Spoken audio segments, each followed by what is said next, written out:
Assalamualaikum warahmatullahi wabarakatuh. Waalaikumsalam warahmatullahi wabarakatuh. Bismillahirrahmanirrahim. Alhamdulillahi rabbil alamin. Hamdash syakirin, hamdan na'imin, hamdan yuwafi ni'amahu wa yukafi'u mazidah. Ya Rabbana lakal hamdu kama yanbaghi li jalali wajhikal karimi wa 'azimi sultanik. ثم الصلاة والسلام على أشرف الأنبياء والمرسلين وعلى آله وصحبه أجمعين. Allahumma faqihna fid din wa 'allimna at-ta'wil. Amin ya rabbal alamin. Alhamdulillah, Bapak Ibu peserta kajian kitab Taisir Mustalahil Hadis yang berbahagia. Pada malam hari ini kita bisa bertemu kembali dalam rangka melanjutkan kajian ilmu hadis lewat kitab Taisir Mustalahil Hadis karangan Syekh Mahmud Tohan. Mudah-mudahan kita yang hadir pada malam hari ini senantiasa dalam kondisi sehat walafiat, dimudahkan segala urusannya, terutama dalam hal mengkaji ilmu hadis yang insya Allah sebentar lagi akan kita mulai. Oke, seperti biasa Bapak Ibu, sebelum kita lanjut, mari kita awali pertemuan kita pada malam hari ini dengan sama-sama mengirimkan pahala surah Al-Fatihah kepada segenap guru, orang tua, dan semua orang yang sudah berjasa dalam kehidupan kita. Bismillahirrahmanirrahim. Ila hadratin Nabiil Mustafa Muhammadin sallallahu alaihi wasallam wa ala alihi wa ahli baitihi wa dhurriyyatihi wa azwajihi wa auladihi ajmain. ثم إلى جميع إخوانه من الأنبياء والمرسلين والأولياء والشهداء والصالحين والصحابة والتابعين وتابع التابعين والعلماء العاملين والمصنفين المخلصين وجميع الملائكة المقربين. ثم إلى جميع المسلمين والمسلمات والمؤمنين والمؤمنات من مشارق الأرض إلى مغاربها برها وبحرها الأحياء منهم والأموات، خصوصا إلى آبائنا وأمهاتنا وجدنا وجداتنا ولقرباتنا ولإخواننا ولأخواتنا ولمشائخنا ولمشائخ مشائخنا ولأستاذنا ولأساتذتنا ولتلاميذنا ولتلميذاتنا ولطلابنا ولطالباتنا ولمن أحسن إلينا بالخير ولمن أسأنا إليهم ولمن أوصانا بالدعاء. ونخص خصوصا إلى مؤلف هذا الكتاب شيخ الدكتور محمود الطحان، وكذلك لشيخنا المرحوم كي علي مصطفى يعقوب، وكذلك لجميع مدرسنا ومعلمنا في هذا الفن، نفعنا الله بهم وبعلومهم في الدارين آمين. شيء لله لهم الفاتحة.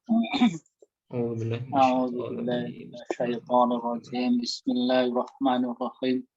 الحمد لله رب العالمين الرحمن الرحيم مالك يوم الدين إياك نعبد وإياك نستعين اهدنا الصراط المستقيم صراط الذين أنعمت عليهم غير المغضوب عليهم ولا الضالين.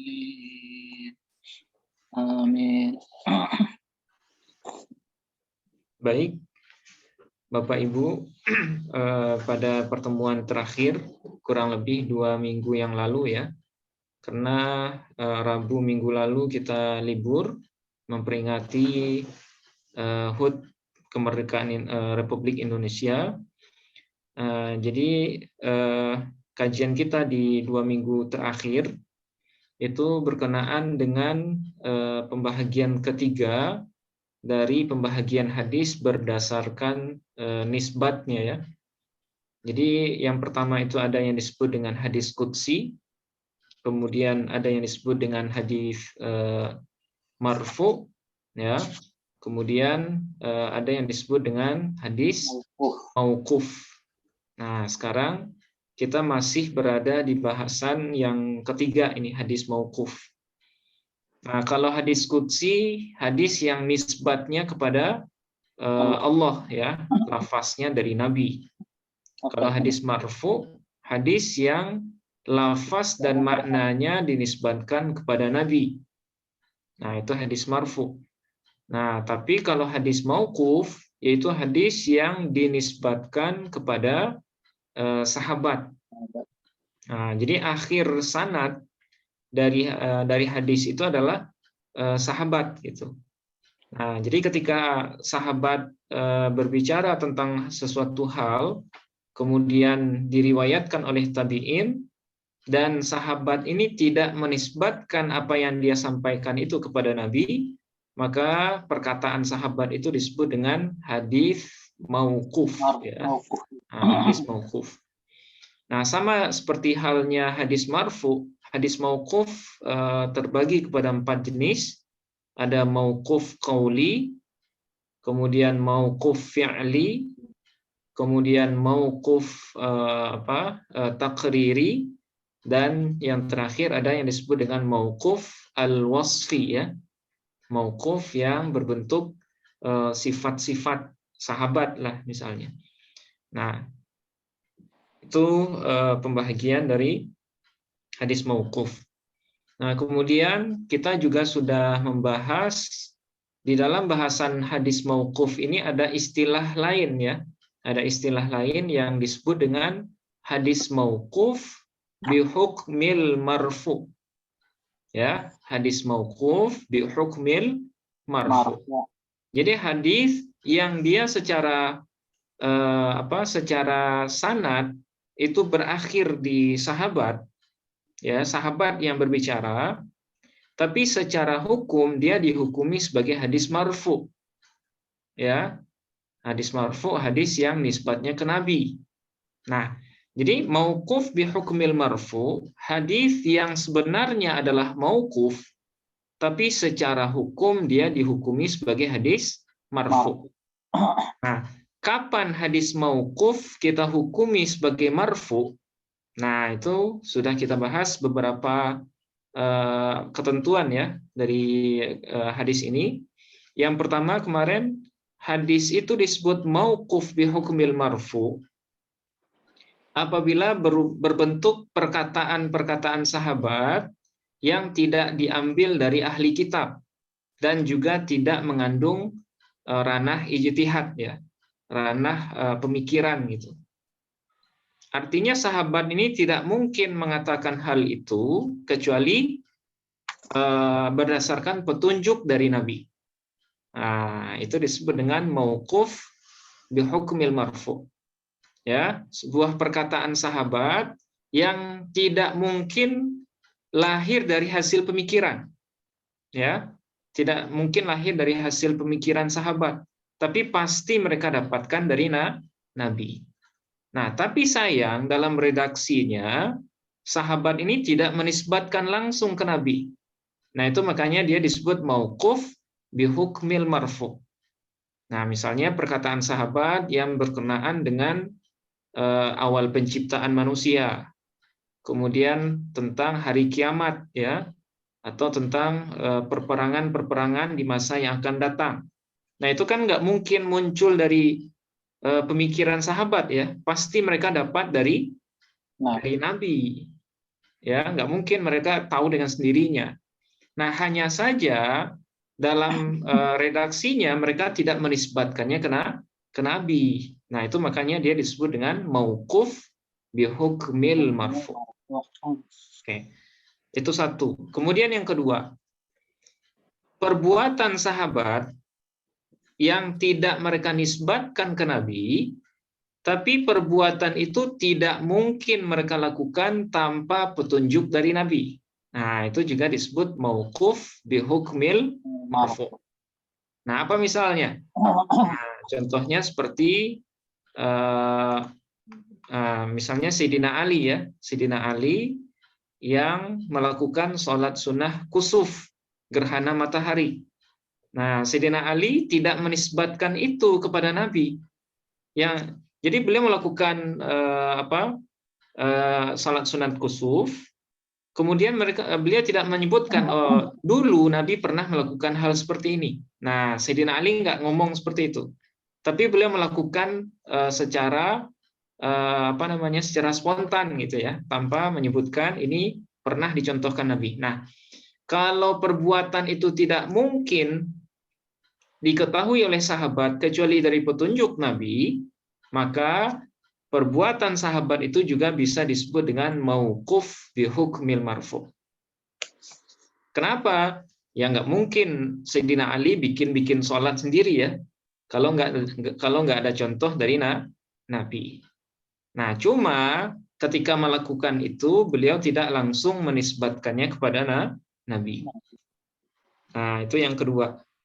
Ya, itu yang kedua. Kemudian ketentuan yang ketiga, hadis mauquf bi hukmil marfu itu adalah ketika sahabat ya mengabarkan bahwa mereka itu pernah mengatakan atau melakukan sesuatu, tapi sahabat lain menganggap itu tidak masalah. Ya, jadi ada sahabat yang melakukan atau mengatakan sesuatu hal di depan sahabat yang lain, tapi sahabat yang lain ini tidak membantah gitu ya, tidak mengingkari. Nah, kalau seandainya ini terjadi, ya, kalau mereka nisbatkan hal itu ke Nabi, berarti itu adalah mauquf bi hukmil marfu. Tapi kalau mereka tidak menisbatkan perkataan atau perbuatan itu ke Nabi, maka dia hanya disebut dengan hadis mauquf saja. Nah, seperti itu. Berarti sudah ada 3 ya, Bapak Ibu. Sudah ada 3 ketentuan kapan hadis mauquf itu bisa dihukumi sebagai hadis marfu. Oke. Nah, sekarang kita akan masuk ke poin atau ketentuan yang keempat. Ya, kapan sebuah hadis itu bernilai mauquf bi hukmil marfu. Oke. Bismillahirrahmanirrahim. Qala al-musannifu rahimahullahu wa nafa'ana bihi wa bi'ulumihi fid dharain. Amin. Dal.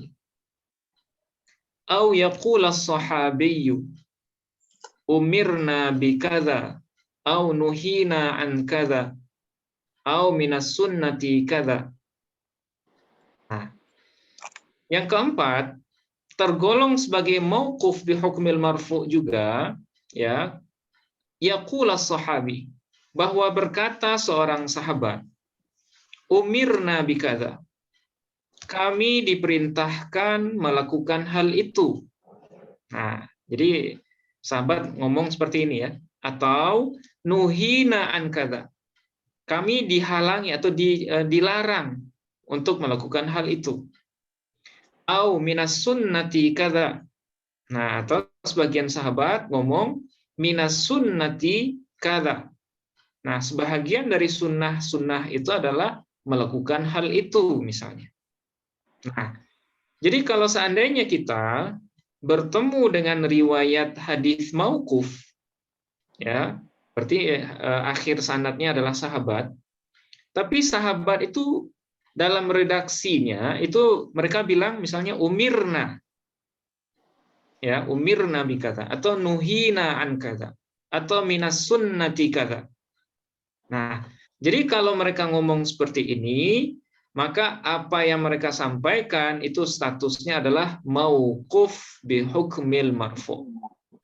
Nah, umirna, kami diperintahkan. Nah, ini kan sebenarnya ada yang memerintahkan ya. Kalau diperintahkan pasti ada yang memerintahkan. Nah, yang memerintahkan itu tidak lain dan tidak lain adalah Nabi ya. Karena pada saat itu sahabat itu pedomannya apapun yang mereka lakukan itu adalah dari Nabi. Jadi kalau ada kalau mereka diperintahkan atau dilarang, ya otomatis yang memerintahkan itu adalah Nabi. Walaupun ya secara redaksi mereka tidak menyebut Nabi secara zahir. Nah, tetap saja dia dihukumi mauquf bi hukmil marfu. Nah, apa contohnya? Mithlu qauli ba'dhi sahabati.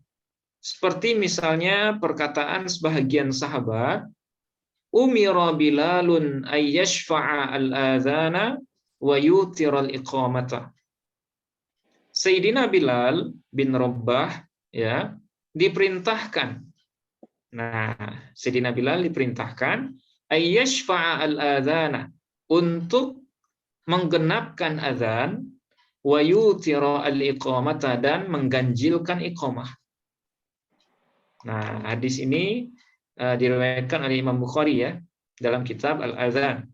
Oke. Perkataan sahabat ini yang menyebutkan umira Bilalun, ya Sayyidina Bilal diperintahkan, ini adalah bukti atau tanda kalau ini adalah mauquf bi hukmil marfu. Kenapa?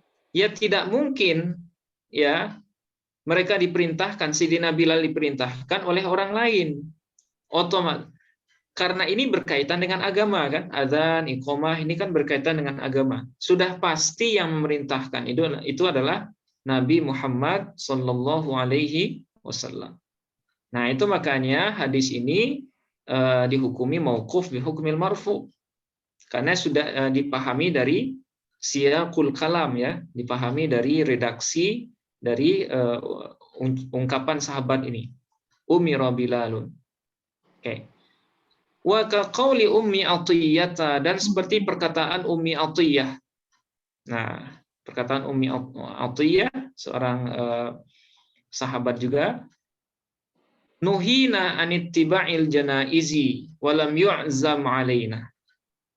Nah, jadi beliau berkata, nuhina, kami dilarang untuk mengiringi jenazah, ya, untuk mengiringi jenazah, walam yu'zam alaina, dan tidak dikuatkan larangan itu alaina, kepada kami.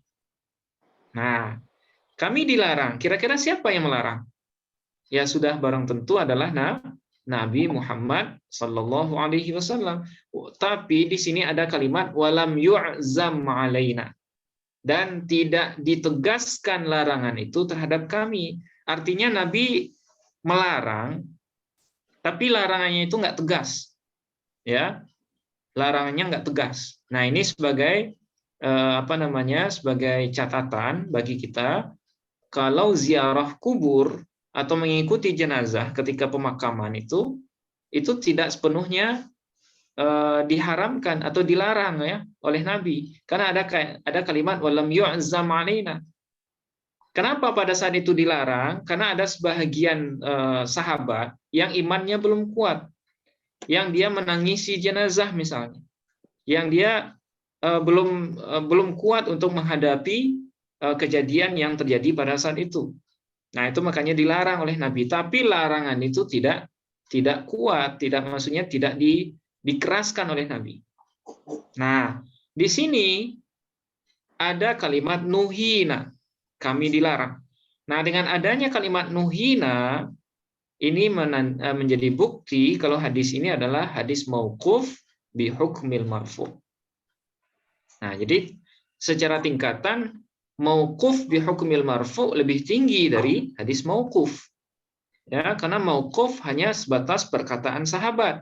Tapi kalau mauquf bi hukmil marfu, nah itu dia lebih tinggi secara derajat daripada mauquf biasa, karena dia mauquf tapi ada kaitan dengan Nabi. Nah, ada kaitan atau ada relasi dengan Nabi. Oke. Wa ka qauli Abi Qilabah an Anasin. Nah, apa kata Sayyidina Anas? Minas sunnati idza tazawwajal bikra 'ala thayyibi aqama 'indaha sab'an. Dan sama juga tergolong sebagai hadis mauquf bi hukmil marfu perkataan Abi Qilabah dari Sayyidina Anas bin Malik. Ya, Sayyidina Anas ini beliau dianggap sebagai sahabat nomor 2 terakhir ya, wafat sahabat yang nomor 2 akhir yang wafat gitu ya. Karena beliau wafat pada tahun 93 Hijriah. Nah, Sayyidina Anas bin Malik. Nah, apa kata Sayyidina Anas? Minas sunnati, sebahagian dari sunnah Nabi itu adalah idza tazawwaja, apabila seseorang laki-laki menikahi al-bikra, ya seorang perawan, ala thayyibi, dari dari yang janda, thayyib, aqama indaha sab'an, maka hendaknya si seorang laki-laki yang menikahi bikir itu, perawan itu, aqama indaha sab'an, menetap atau bermalam di rumahnya, maksudnya di tempat si bikir itu, sab'an, sebanyak atau selama 7 hari. Nah, ini juga tergolong mauquf bi hukmil marfu karena di sini ada redaksi minas sunnati. Ya, minas sunnati. Jadi walaupun di sini Sayyidina Anas tidak menisbatkan perkataan ini kepada Nabi secara langsung, tapi secara siyaqul kalam atau secara redaksi bahasa, ya, secara tidak langsung beliau menisbatkan ini kepada Nabi. Dari mana kita tahu? Yaitu dari kalimat minas sunnati. Ya, sebagian dari sunnah. Nah, jadi dalam ini dalam poligami ya, walaupun ini ranah yang sensitif untuk zaman sekarang, tapi ya perlu kita sadari juga bahwa di dalam hadis Nabi ada ketentuan-ketentuannya, ya, ada ketentuannya. Nah, salah satu hadis yang berbicara tentang itu, nah hadis ini. Jadi kalau seandainya menikah dengan istri kedua yang masih bikir, ya bukan janda, nah itu dianjurkan menetap di rumahnya selama 7 hari dulu. Nah kemudian setelah 7 hari baru digilir seperti ya secara adil gitu. Nah itu. Nah jadi ini poin yang keempat dari hadis mauquf bi hukmil marfu. Ya, ketika sahabat mengatakan umirna atau nuhina atau minas sunnati. Oke. Kemudian yang selanjutnya, ketentuan yang membuat hadis mauquf itu dihukumi marfu ya. Nah, au yaqul ar-rawi fil hadisi 'inda dzikri sahabiyyi ba'd hadhihi al-kalimatil arba'i wa hiya yarfa'uhu au yanmihi au yablughu bihi au riwayatan. Nah, poin yang kelima ya, au yaqul ar-rawi, bahwa berkata seorang rawi, seorang periwayat fil hadis, ya, dalam sebuah hadis, ketika sahabat menyebutkan sebahagian dari kalimat-kalimat yang 4 ini. Nah, jadi seorang rawi mengutip perkataan sahabat, yang mana sahabat itu mengatakan salah satu dari 4 kalimat ini. Nah, jadi kalau seandainya sahabat mengucapkan hal ini sebagaimana yang diceritakan oleh perawi hadis misalnya, maka hadis itu dihukumi mauquf bi hukmil marfu. Nah, apa kalimat yang 4 itu? Yang pertama yarfa'uhu. Nah, jadi si rawi itu bilang yarfa'uhu. Artinya sahabat itu memarfu'kan hadis itu kepada Nabi. Atau sahabat itu bilang yanmihi. Nah, si rawi bilang yanmihi.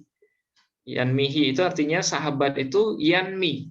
Ya, yanmi itu yunsib ya, menisbatkan hadis itu hi kepada Nabi. Yanmihi. Au yablughu bihi. Nah, atau si rawi itu bilang yablughu bihi. Nah, jadi sahabat itu menyampaikan bihi dengan hal itu, maksudnya dengan perkara yang langsung dari Nabi, yablughu bihi. Atau si rawi itu bilang riwayatan. Ya, riwayatan. Jadi dalam redaksi hadisnya si rawi itu bilang salah satu dari 4 kalimat ini. Jadi kalau seandainya nanti kita ketemu dalam membaca kitab-kitab hadis, ya, di mana dalam salah seorang rawinya bilang yarfa'uhu, ketika menyebutkan sahabat dia bilang yarfa'uhu atau yanmihi atau yablughu bihi atau dia nyebut riwayatan Nah, berarti hadis itu adalah mauquf bi hukmil marfu'. Nah, apa contohnya? Ka haditsil A'raji, seperti hadis yang diriwayatkan oleh Imam Al-A'raj an Abi Hurairah riwayatan. Nah, dari Sayyidina Abu Hurairah riwayatan. Ya, di sini ada kalimat riwayatan. Nah, dengan adanya kalimat riwayatan ini, ya, artinya ini adalah sebuah tanda kalau riwayat atau hadis ini adalah hadis mauquf bi hukmil marfu. Karena riwayatan ini adalah sebagai isyarat, sebagai sesuatu yang pasti bersumber dari Nabi. Ya, itu makanya dia dihukumi mauquf bi hukmil marfu. Nah, apa kata Sayyidina Abu Hurairah? La taqumus sa'atu hatta tuqatilu qauman sigharal a'yuni. Ya, tidak akan terjadi hari kiamat, kata Sayyidina Abu Hurairah, hatta tuqatilu, sampai kalian berperang atau sampai kalian memerangi kaum yang bermata sipit. Nah, ini hadisnya agak sensitif juga Bapak Ibu ya. Ini hadis terdapat dalam Sahih Bukhari, Muslim juga, dan beberapa kitab sunan yang lain. Nah, seringkali hadis ini dicocoklogi oleh sebagian orang dan dipahami sebagai hadis yang menyuruh atau yang memotivasi umat Islam untuk berperang dengan bangsa Cina ya, atau dengan orang-orang yang bermata sipit, negara-negara yang bermata sipit. Nah, umumnya mereka itu orang-orang yang berbeda agama dengan kita. Nah, pemahaman seperti itu tidak bisa dibenarkan ya, karena hadis ini tidak menyebutkan secara spesifik siapa yang dimaksud dengan istilah sigharul a'yun. Ya. Jadi untuk mengetahui siapa sebenarnya sigharul a'yun, ya kita harus membaca syarah-syarah hadis atau penjelasan-penjelasan ulama terkait dengan hadis ini. Jangan hanya membaca redaksi hadis saja. Nah, ini yang berbahaya juga sekarang ya. Mentang-mentang kita sudah belajar hadis, ketika kita terjemahkan, langsung kita ambil poin tekstualnya. Oh, sigharul a'yun, orang-orang yang matanya sipit. Orang-orang yang matanya sipit yang dalam keseharian kita adalah orang-orang Cina, orang-orang Korea gitu ya. Nah, berarti kita dianjurkan, diperintahkan Nabi ini untuk memerangi mereka. Nah, tunggu dulu, jangan langsung dipahami secara tekstual seperti itu. Nah, ternyata kalau kita baca syarah atau keterangan-keterangan para ulama terkait dengan hadis ini, ya salah satunya adalah Imam Nawawi dalam syarah Sahih Muslim, karena hadis ini juga ada dalam Sahih Muslim. Beliau mengatakan bahwa perperangan ini hatta tuqatilu qauman sigharul a'yun, ini menurut penafsiran pemahaman beliau ini adalah perperangan umat Islam dengan dengan negara Mongol ya, yang terjadi pada masa beliau. Ya, pada masa Imam Nawawi yang wafat pada tahun 676 ya. Artinya di abad ke-7 Hijriah. Nah, jadi penafsiran beliau, orang yang bermata sipit itu adalah kerajaan Mongol yang ada pada masa beliau. Karena mungkin secara fisik mereka itu sigharul a'yun, matanya sipit mungkin ya. Itu makanya beliau menafsirkan seperti itu.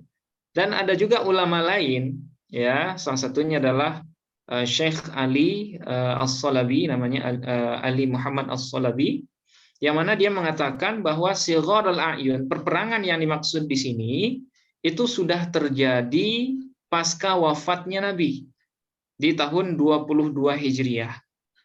Ya, itu memerangi kaum yang dinamakan dengan Daulah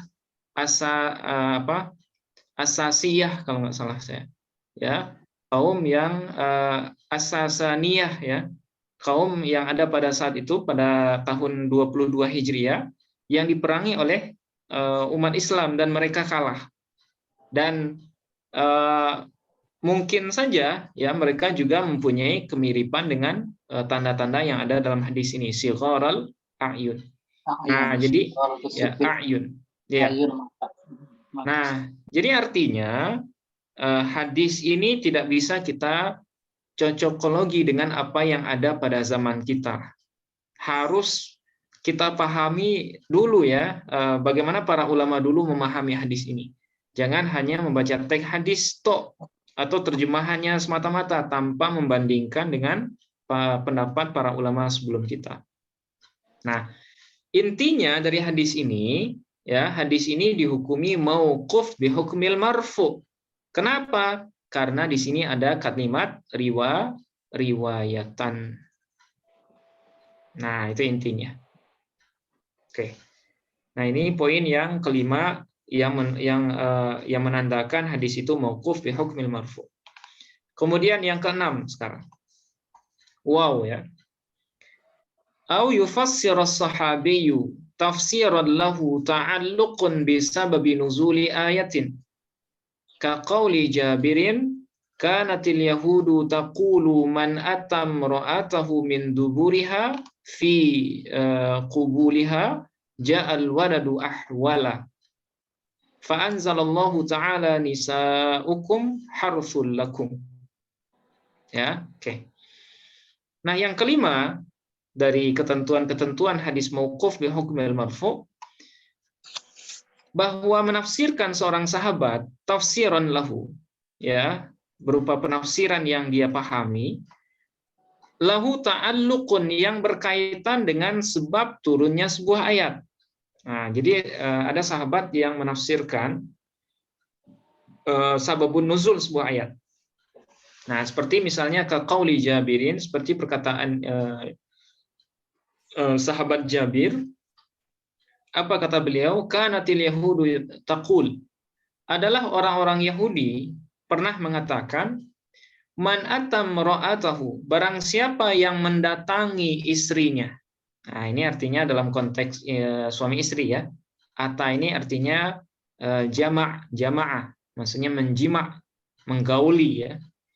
Barang siapa yang menggauli istrinya min duburiha, dari arah duburnya, fi qubuliha, tapi pada kubulnya, ya, tetap di depan tapi dari arah belakang, ja'al waladu ahwala, maka pastilah anaknya akan terlahir dalam kondisi ahwal, juling, ya, matanya juling. Nah, jadi para sahabat itu menyebutkan hadis ini sebagai sababun nuzul dari ayat fa'anzalallahu ta'ala nisa'ukum harthul lakum. Kemudian dengan adanya kalimat ini maka Allah pun menurunkan ayat nisa'ukum harthul lakum. Ya. Fa'anzalallahu ta'ala nisa'ukum harthul lakum. Kemudian Allah menurunkan ayat nisa'ukum harthul lakum, istri-istrimu adalah harthul lakum, ya, adalah harthun itu artinya ladang ya, ladang bagi kalian. Nah, artinya apa? Ya, bahasa kanatil yahud taqulu man atam ra'atahu sampai akhir, dia tergolong sebagai hadis mauquf bi hukmil marfu. Kenapa? Karena ya, hadis ini merupakan penafsiran sahabat yang berkaitan dengan sababun nuzul dari ayat nisa'ukum harthul lakum. Nah, jadi setiap penafsiran yang berkaitan dengan sababun nuzul sebuah ayat dan itu dikatakan oleh sahabat tanpa menisbatkannya ke Nabi, maka dia dihukumi sebagai marfu bi hukmil mauquf bi hukmil marfu. Oke. Nah, ini 6 ketentuan ya, 6 ketentuan dari hadis mauquf yang dihukumi marfu. Lagi-lagi ini sangat penting ya, apalagi bagi kita yang sering membaca kitab-kitab hadis. Nah, ini sangat penting. Fungsinya nanti kalau seandainya bertentangan antara hadis mauquf dengan mauquf bi hukmil marfu, maka yang akan kita dahulukan adalah mauquf bi hukmil marfu. Karena secara strata, secara martabat, ya, hadis mauquf bi hukmil marfu, dia lebih tinggi derajatnya daripada hadis mauquf saja, ya. Karena hadis mauquf itu nisbatnya ke sahabat, dan sahabat ini tidak menisbatkan ke Nabi. Kemudian apa yang dia sampaikan tidak berkaitan dengan agama secara murni. Nah, sementara mauquf bi hukmil marfu itu dia berkaitan dengan agama sekalipun tidak dinisbatkan secara langsung kepada Nabi. Nah, itu fungsinya ya. Itu fungsi untuk mengenali perbedaan antara hadis mauquf dengan mauquf bi hukmil marfu. Oke. Nah, sekarang kita masuk ke poin yang terakhir dari pembahasan hadis mauquf. Poin yang ketujuh. Hal yuhtaju bil mauqufi, apakah bisa hadis mauquf dijadikan hujjah? Nah, gitu. Apakah bisa hadis mauquf dijadikan hujjah atau sebagai dalil? Oke, jawabannya al mauqufu kama arafta qad yakunu sahihan aw hasanan aw dha'ifan. Hadis mauquf sebagaimana yang kau kenal, kata Syekh Dr. Mahmud At-Tuhan, qad yakunu sahihan. Terkadang, nah jadi qad yang masuk ke fi'il mudhari maknanya terkadang ya, taklil. Qad yakunu sahihan. Terkadang dia berhukum sahih, au hasanan atau hasan, au dha'ifan atau dha'if. Nah, jadi hadis mauquf ini hukumnya tidak pasti ya, bisa sahih, bisa hasan, bisa dhaif, tergantung kualitas dari sanadnya. Jadi kalau sanadnya memenuhi 5 syarat dari hadis sahih, ya sanadnya bersambung, kemudian perawinya adil, dhabit, kemudian tidak ada syadz, tidak ada illah pada matannya, maka dia disebut dengan mauquf yang sahih. Nah, atau hasan, atau hadis mauquf itu memenuhi 5 syarat hadis hasan, berarti dia disebut mauquf, hadis mauquf yang hasan. Nah, misalnya ketika dia sanadnya bersambung, kemudian diriwayatkan oleh perawi yang siqah, ya adil dan dhabit, kemudian tidak ada syadz, tidak ada illah, tapi dhabitnya tidak sedhabit perawi yang sahih. Nah, itu dia berhukum hasan. Mauquf tapi hasan gitu ya. Au dhaifan atau berhukum dhaif. Berarti salah satu dari 5 syarat tadi kurang. Berarti dia mauquf tapi statusnya dhaif. Nah, lakin hatta law thabatat sihhatuhu fahal yajibul amalu bihi? Ya, akan tetapi seandainya sudah pasti kesahihan hadis mauquf itu, fahal yajibul amalu bihi, maka apakah wajib diamalkan? Nah, ini masih pertanyaan ya. Ini masih pertanyaan.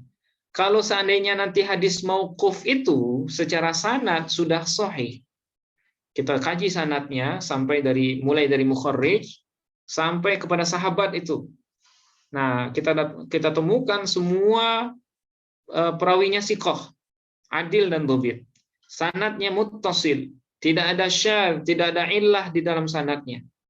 Nah, sekarang pertanyaannya, apakah hadis mauquf yang sahih itu wajib kita amalkan?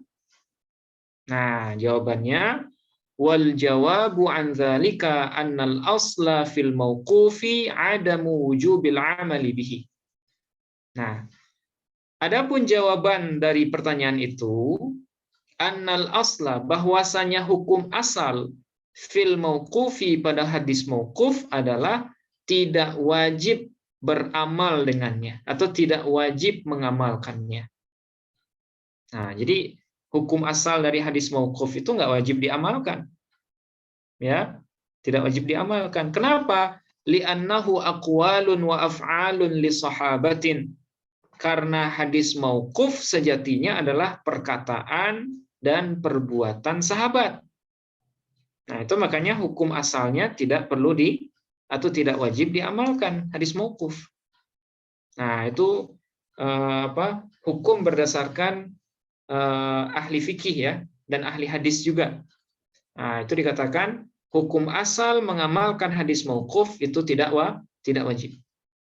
Kenapa? Ya karena dia hanya sebatas perkataan dan perbuatan sahabat. Bukan Nabi yang melakukan, tapi sahabat. Lakinnaha, akan tetapi, in thabatat, jika tetap, ya, jika pasti, fa innaha tuqawi ba'dul ahaditsid dha'ifati. Akan tetapi, jika sudah tetap atau sudah pasti sahih, fa innaha, maka sesungguhnya hadis mauquf itu tuqawi, ya, dia bisa menguatkan sebagian hadis-hadis dhaif yang lain. Kama marra fil mursali, sebagaimana yang sudah berlalu dalam bahasan hadis mursal. Nah, akan tetapi walaupun dia tidak wajib diamalkan, ya, hadis mauquf yang sahih itu nanti berpotensi menguatkan hadis-hadis dhaif yang sama atau yang senada dengan hadis itu. Jadi kalau ada hadis dhaif, ya, yang berbicara tentang sebuah hal misalnya, tapi dhaif, sementara ada hadis mauquf lain yang sahih. Nah, hadis mauquf lain ini bisa saja memperkuat hadis dhaif yang ada ini. Nah, itu salah satu fungsi dari hadis mauquf. Ya, dia bisa memperkuat, ya, jalur dari hadis-hadis dhaif. Ya, tentunya dhaif yang dimaksud di sini adalah dhaif yang tidak syadid, ya, yang tidak parah, yang tidak disebabkan oleh kebohongan.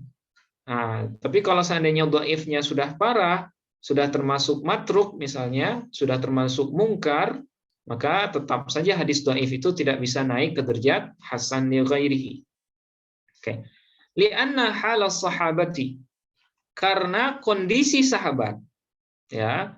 Kenapa hadis mauquf bisa memperkuat hadis dhaif? Nah, ini alasannya, li'anna halas sahabati, karena kondisi sahabat, kana huwal amalu bis sunnati, adalah sahabat itu selalu beramal dengan sunnah. Nah, jadi hukum asal sahabat itu pasti mereka mengamalkan sunnah. Ya, itu makanya para ulama hadis menyimpulkan as-sahabatu kulluhum udul, ya. Sahabat itu semuanya adil. Karena secara prinsip tidak ada yang akan membuat sahabat itu tidak mengamalkan hadis Nabi.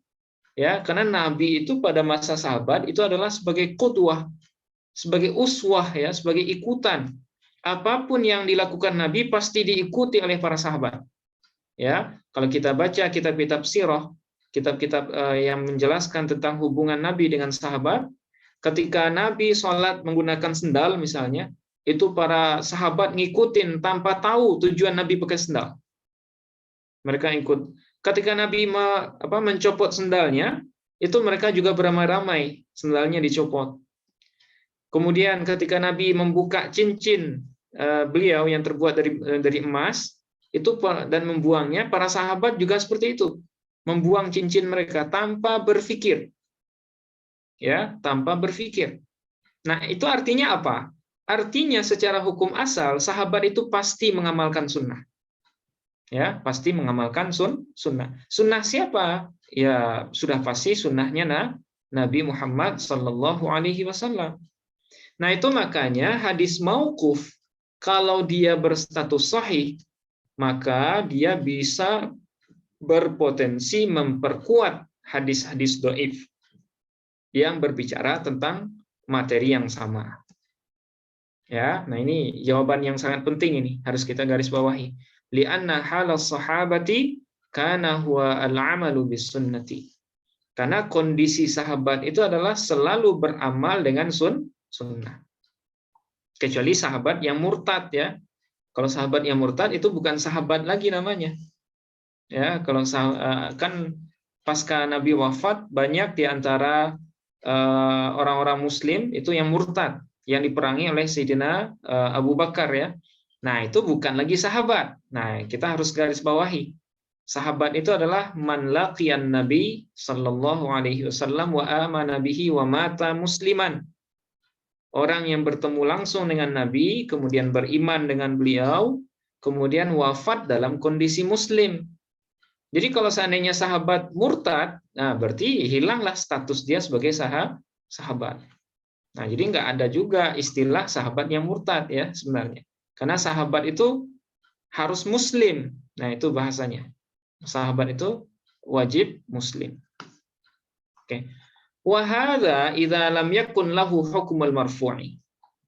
Dan ketentuan ini berlaku apabila lam yakun lahu, tidak ada bagi hadis mauquf itu hukmul marfu'i. Hukum marfu. Seperti yang kita bahas tadi.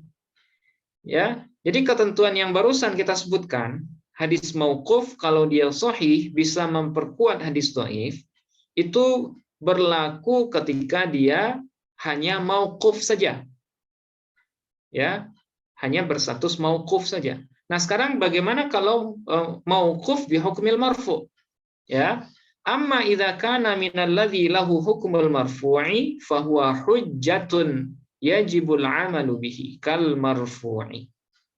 Adapun apabila ada hadis mauquf itu, ya, minalladzi lahu hukmul marfu, dari hadis yang berhukum marfu, ya, karena dia masuk salah satu dari 6 ketentuan yang sudah kita baca tadi, fahuwa hujjatun, maka hadis itu menjadi hujjah yajibul amalu bihi, yang wajib diamalkan, kal marfu'i, sebagaimana hadis marfu.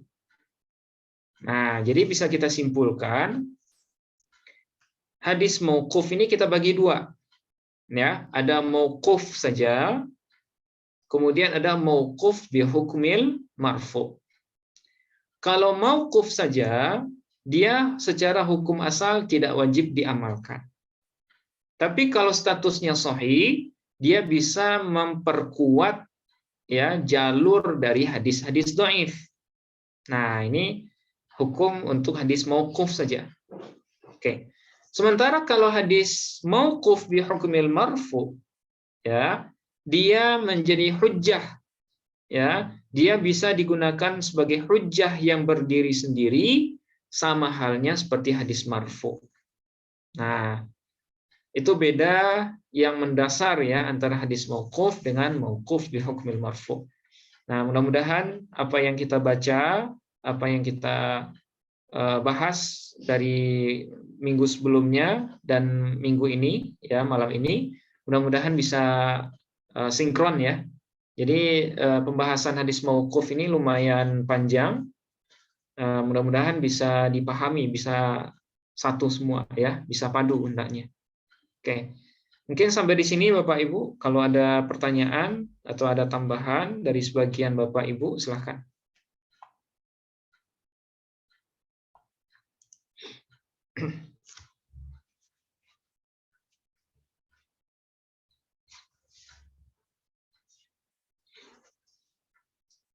Kalau ada keterangan tambahan atau hal-hal yang mungkin kurang jelas dari apa yang kita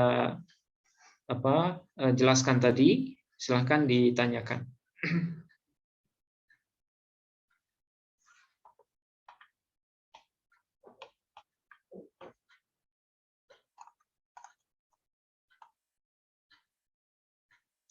Oke.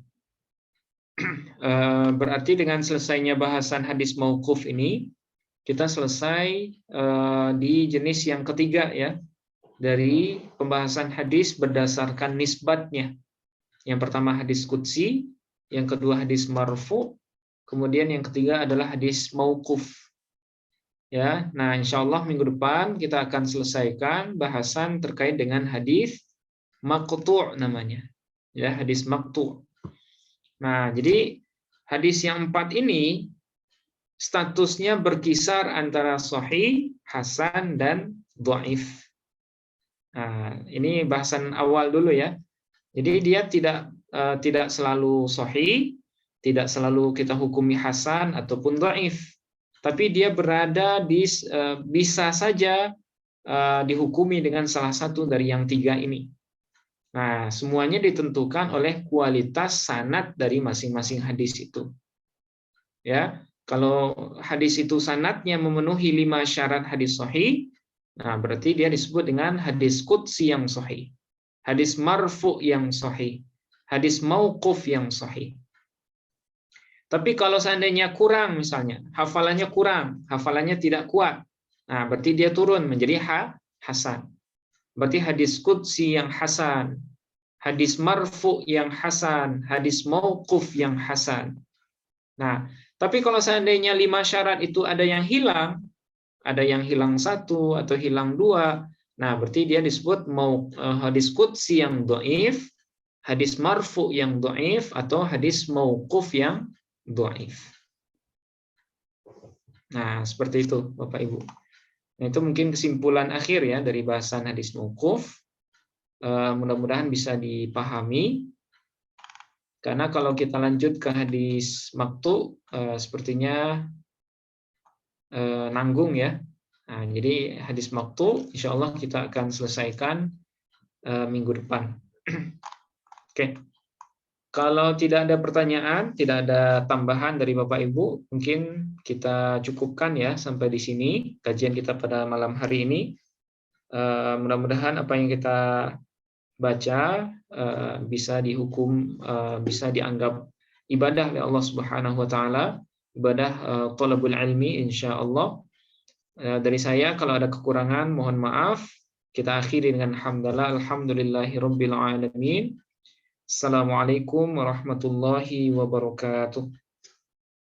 Assalamualaikum warahmatullahi Waalaikumsalam. wabarakatuh. Assalamualaikum warahmatullahi wabarakatuh. Ya. Oke, kita tutup ya Bapak Ibu.